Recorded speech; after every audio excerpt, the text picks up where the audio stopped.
Assalamualaikum warahmatullahi wabarakatuh, Sobat Literasi, selamat pagi. Pada hari ini kita akan kembali berbincang-bincang di podcast literasi Dinas Perpustakaan dan Kearsipan Provinsi Bengkulu. Pada hari ini kita masih tetap dalam tema yang sama, yaitu literasi untuk kesejahteraan bagi masyarakat. Dan telah hadir di tengah-tengah kita pada saat ini bersama saya, Ibu Endrisa. Ibu Endrisa yang sehari-harinya kita siapa biasanya adalah Ibu EN atau Mbak EN. Beliau adalah penggiat literasi dari Desa Kota Donok, Kabupaten Lebong. Nah, saat ini, selamat pagi Ibu EN. Selamat pagi Pak Eko. Salam Mungkin literasi. dalam keadaan sehat ya. Alhamdulillah. Semoga sehat selalu. Baik, pada saat ini kita akan bincang-bincang literasi Ibu EN. Bu En sebagai penggiat literasi tentunya banyak hal yang dijumpai dalam bagaimana menggiatkan, menggerakkan masyarakat di sekitar untuk giat gemar membaca.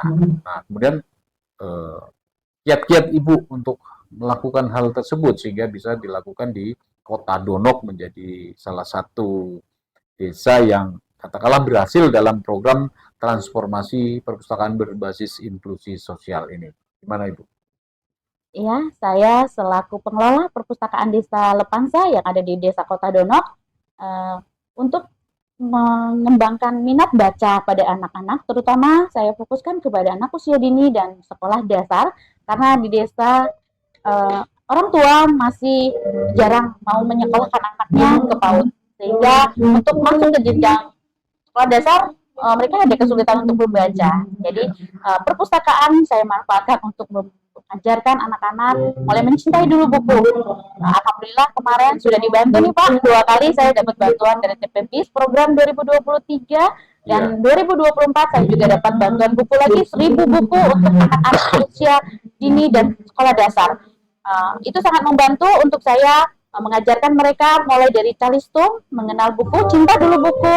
Saya buka untuk program membaca dan calistung itu setiap hari dari Senin sampai hari Kamis. Atau hari Jumat saya mau sengaja untuk kegiatan di luar bidang pendidikan itu. Jadi ada bidang yang lainnya juga, bidang keterampilan dan olahraga kesehatan. Jadi mereka saya ajarkan mulai mencintai dulu buku, mereka boleh bebas memilih buku apa yang mereka suka dari yang sudah ada di perpustakaan. Kemudian yang sudah bisa lancar membaca, saya bedakan ruangannya. Bagi yang belum, saya latih mulai dari mengenal abjad, gitu, udah sambil mengenal angka. Gitu. Selain anak-anak tentunya ada mungkin dari kelompok masyarakat, jadi seperti ada pemuda, jadi ada ibu-ibu PKK atau kelompok-kelompok lain. Jadi mereka berkegiatan di perpustakaan Lapensa tempat Ibu ya. Untuk apa saja Ibu yang dilakukan dalam kegiatan? Mungkin ada sudah terjadwal. Nah, seperti itu. Kalau untuk tingkat remaja atau anak pelajar, kita bisa belajar melalui internet karena kita juga dapat bantuan komputer, ada 3 item. Jadi mereka anak-anak yang udah usia remaja jarang sekali mau membaca ini Pak. Jadi mereka lebih senang membaca atau melalui di dunia digital. Jadi mereka bisa memanfaatkan komputer yang sudah ada di desa. Mereka boleh mencari ilmu atau apapun yang mereka inginkan. Itu untuk remaja, dan ada beberapa kegiatan yang saya arahkan untuk tetap membuat keterampilan untuk ibu-ibu PKK-nya. Saya juga pelatihan untuk mengolah sumber alam yang ada di Kota Donok. Untuk tahun kemarin kita mengangkat tema kijing. Saya ajarkan ibu-ibu PKK dan remaja putri khususnya untuk mengolah kijing yang ada di Kota Donok menjadi olahan kerupuk, membuat nakit kijing gitu. Sehingga mereka juga bisa memanfaatkan alam yang ada di sekitar. Yang terbaru untuk tahun ini saya angkat tema sampah menjadi rupiah. Sampah menjadi rupiah. Iya. Jadi Jambore tahun ini saya mengangkat itu karena kebetulan saya hadir di sini untuk mewakili Kabupaten Lebong, membawa sampah menjadi rupiah seperti yang contoh kita ada di depan meja ini Pak. Ini sampah ya Bu? Sampah ini. Jadi ini diajarkan buat ibu-ibu PKK, Iya, iya. remaja putri yang putus sekolah karena di daerah untuk mendapatkan barang-barang yang apa namanya yang harus kita olah itu lagi kan agak susah. Jadi kita memanfaatkan aja yang ada di sekitar kita Oh, iya, baik, gitu. baik. Jangan hanya sekedar mempelajari kita lihat dari YouTube gitu. Kita bisa juga mengaplikasikannya di desa. Iya. Ini semuanya dari kulit jagung, Kulit dari jagung ya. dari kelapa yang udah dimakan tupai, ya kan? Kemudian ini ada rumput yang ada di sekitar kita. Ini ada buah pinus yang ada di dekat Kota Dono karena Iya, iya. ada hutan pinus kalau Iya, Bapak betul. jalan-jalan ke Iya, Lebuang. Ini ada rotan, ya kan? Jadi ini alhamdulillah bisa dipasarkan Iya, iya, gitu, iya. sebagai souvenir sebagai pernikahan gitu. Ini juga bisa untuk Jadi semuanya murni dari limbah-limbah yang Iya. ada di sekitar Di kita ya. sekitar kita. Oh. Yang bagi masyarakat awam ini atau masyarakat umumnya apa yang sudah menjadi sampah atau terbuang itu kadang-kadang tidak akan bisa berguna apa-apa ya. betul, Pak. Terus selanjutnya Bu, dampak yang Ibu ajarkan kepada masyarakat tadi dari kategori anak-anak, remaja dan ibu-ibu. Kira-kira apa yang Ibu bisa lihat dampak nyata dari masyarakat itu? Untuk dampak yang mulai dari anak pendidikan usia dini, alhamdulillah mereka yang tadinya tidak sekolah di PAUD gitu atau itu dia masuk jenjang SD, mereka baca paling tidak mengenal angka, huruf, mereka sudah bisa. Jadi untuk memegang pensil atau menggunakan menulis dengan baik itu bisa. Jadi tidak terlalu apa namanya kaku dia mau masuk Ya, SD karena begitu. dia sudah pernah belajar di Di perpustakaan. tempat Ibu ya? Yang sudah SD pun kalau ada perubahan yang tadinya belum lancar membaca karena dia sering datang ke perpustakaan, Iya. bacanya lebih lancar. Tanda baca, kalau baca buku cerita sudah bisa dengan baik. Dan ada juga yang sudah berhasil, Pak. Iya. Mereka belajar mewarnai, melukis di perpustakaan. Ya. Event-event lomba dari SD-nya bisa dapat juara. Oh, seperti itu. Iya. Ya. Ya. Kalau untuk tingkat remaja, mereka juga sudah bisa bantu saya untuk membuat karya ini untuk mengisi waktu luangnya. Bila ada event pameran dan event atau ada pesanan orderan, mereka juga bisa punya penghasilan walaupun tidak banyak, minimal bisa beli pulsa.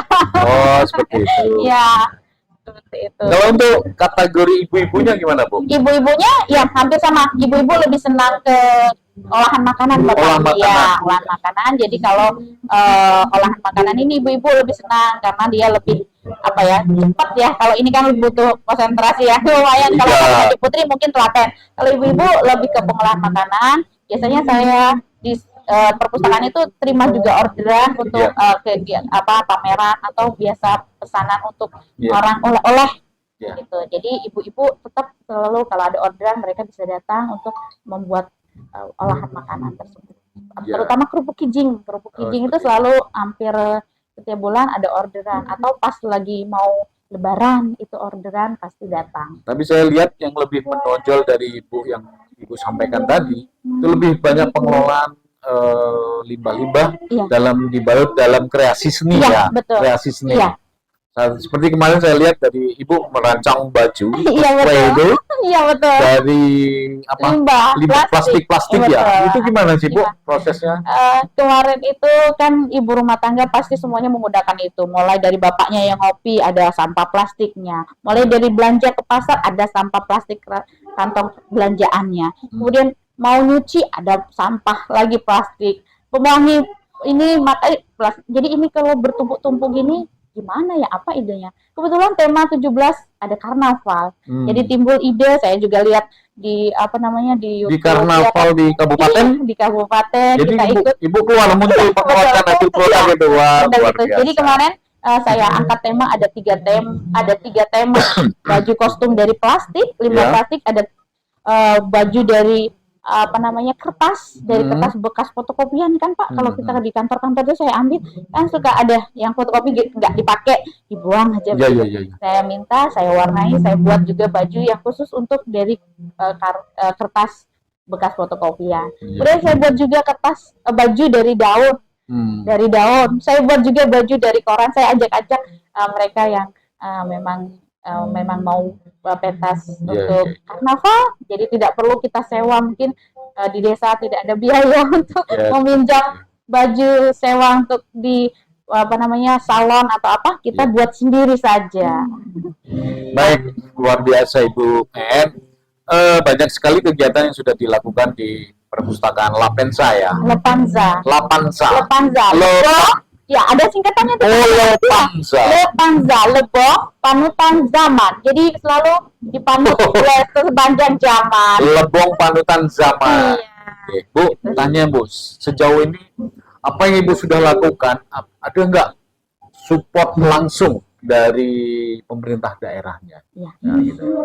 Alhamdulillah, kalau support langsung dari pemerintah daerah, saya sangat apresiasi terutama dari Kabupaten Lebong ya. Iya. Bapak saya selalu dilibatkan di setiap kegiatan beliau. Saya juga pernah diajak jambore, ini untuk kedua kalinya Bapak. Kedua kalinya? Iya, kedua kalinya. Kemudian saya juga pernah dipanggil menjadi narasumber untuk mengisi kegiatan di Perpusda. Jadi Ibu, yang tadinya saya hanya kawasan saya di desa, saya ajarkan hanya masyarakat yang ada di desa saya. Itu juga mungkin nggak terlalu banyak kan Pak yang minat. Saya dipanggil langsung oleh Perpusda sebagai narasumber, itu suatu kebanggaan buat saya. Jadi lebih banyak jangkauannya, jadi setiap kecamatan mereka bisa hadir mewakili. Mungkin dari salah satu nanti yang hadir, mereka juga bisa mengembangkan apa yang sudah saya ajarkan. Seperti itu.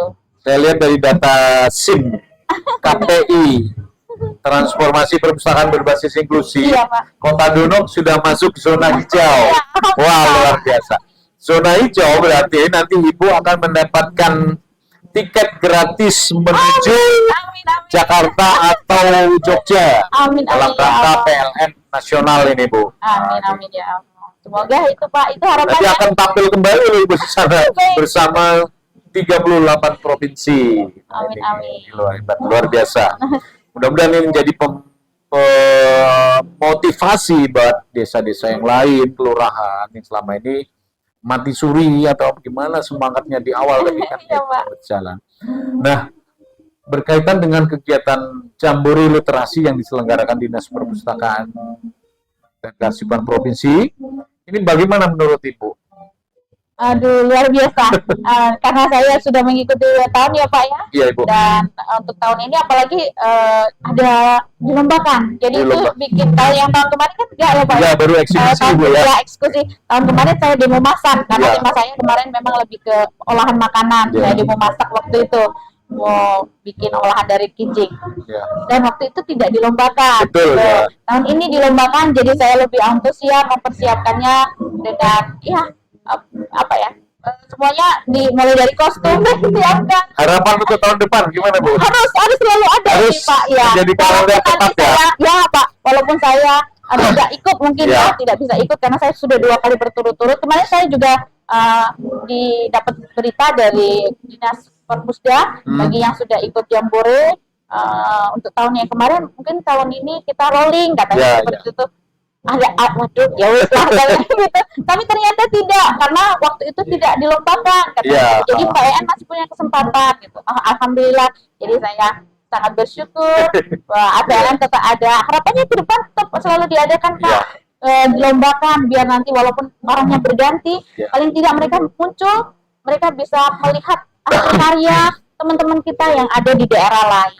Ya, betul Bu. Jadi memang Dinas Perpustakaan dan Kearsipan Provinsi Bengkulu akan selalu senantiasa berinovasi terus sepanjang waktu, sepanjang hari, sepanjang tahun, dan akan mengagendakan ini menjadi agenda rutin jambore literasi agar bisa dilakukan dengan berbagai macam aktivitas kegiatan yang dilombakan seperti ini. Ini tahun ini banyak sekali lomba-lomba yang diadakan, melibatkan seluruh masyarakat, baik dari tingkat sekolah, perguruan tinggi, dan masyarakat umum, perpustakaan desa dan kelurahan dan TBM. Ini luar. Jadi mohon nanti bisa